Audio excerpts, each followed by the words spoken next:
Hi, great show, by the way. Thank you. Let me just say first, I am a Tory party member, and my dad was a constituency chairman. And we support Boris, and I'd say, in my estimate, 80% of the members support Boris. So that's where we're at. And our perspective is different to, the media perspective, the markets. Both my daughters work in the city.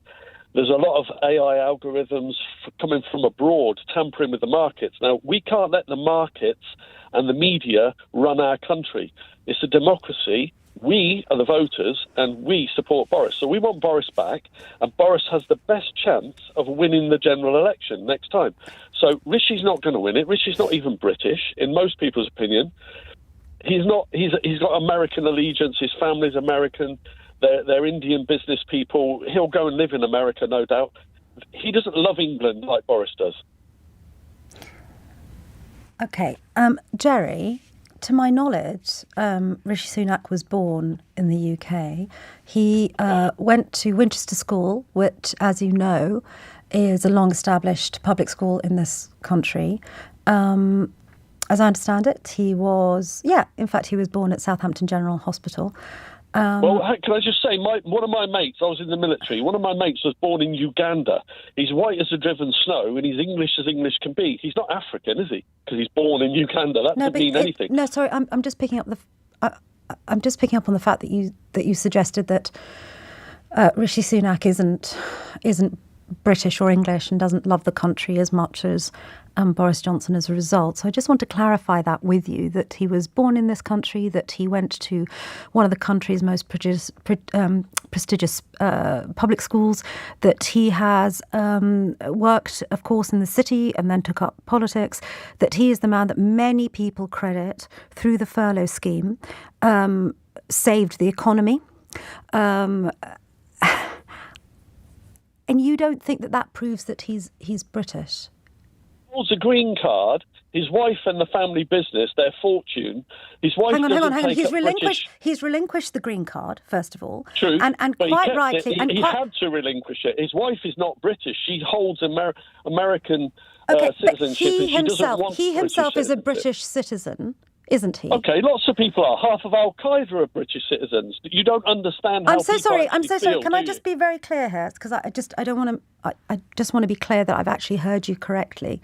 Have you just likened Rishi Sunak, the former Chancellor, and possibly the next Prime Minister, to a member of Al Qaeda?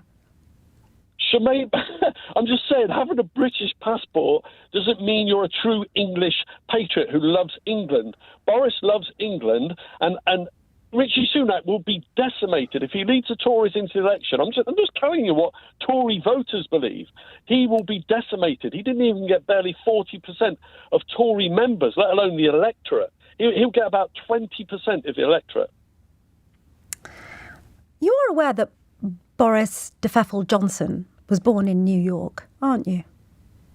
That's what I'm saying. You can be born anywhere. You know that. It's how your allegiance lies to the country. I said one of my best mates was born in Uganda. What do you expect? I'm absolutely fascinated here. What do you expect Rishi Sunak, former Chancellor, British citizen, someone educated in this country, someone credited with saving thousands of businesses through furlough, someone who has dedicated his life, according to many of his backers, 100 of them, 100 MPs now. What more would you like to see him do to prove his Britishness to you, Jerry? What would it take? Well, what is the final thing that you think will make him British? And British enough precisely for Tory members like you to vote for him? Well, his family are still, their money and their taxes are still in India and America for a start. So you can ignore that if you want. That's actually fine. Since the scandal, his wife, as I understand it, has given up her non-dom status and will be paying tax. Her tax affairs have been regularised. So we've just removed two of your main concerns, which is where was he born, the fact he's got a British passport. We've also now dealt with the issue that he's relinquished his green card, and his wife has now regularised her tax affairs. What else does he need to... Now, we've dealt with all of those things, Jerry. What I'd like to know is, because you say that you represent the average Tory member, what I'd like to know is, what do you think Rishi Sunak needs to do to prove his Britishness to the point where you believe Tory members would vote for him? I don't doubt he's British, don't get me wrong. What You said he doesn't... Hang on. You said he doesn't love his country. Love England. He doesn't love England. I don't think his family, his business, they seem to be globalists. They don't seem to love England. And you point out the furlough. Well, we actually see it differently. He gave away £400 billion and practically bankrupted our economy over the idiotic furlough payment. He did not bankrupt the economy. That's factually incorrect. He did not bankrupt the economy. Also, may I ask you, hang on, Jerry, as we carry on through, this is very important, Jerry, as we carry on this conversation, please don't use the phrase globalist again, because many of my Jewish listeners will find that incredibly offensive, because it has also been used at times as a racist put down to the Jewish community. So carry on, Jerry. If you wouldn't mind answering... That's not true. I don't mean Jewish. If I meant Jewish, I'd say Jewish. I did not... is somebody who has Jerry, once more, I'm going to give you one more chance. I have explained to you that many members of the Jewish community are offended by that phrase. Please do not use it. Please answer my question. You say that you represent the average Tory party member. You say they did not vote for Rishi Sunak because he does not love England in the way that Boris Johnson loves England. Please answer my question. What do you think Rishi Sunak could do to prove his love of the country, Jerry? Nothing, because he will lose 80% to 20% if he stands in any vote against the electorate. Is the real problem here, Jerry, that Rishi Sunak is a brown man and you don't trust him at the top of this country?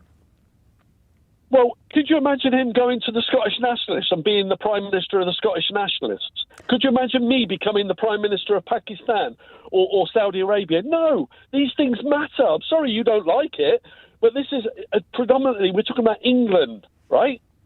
85% of the English people, yes, are white English people, and they want to see a Prime Minister that reflects them. It's like, I can't just go to India and be the president there, can I?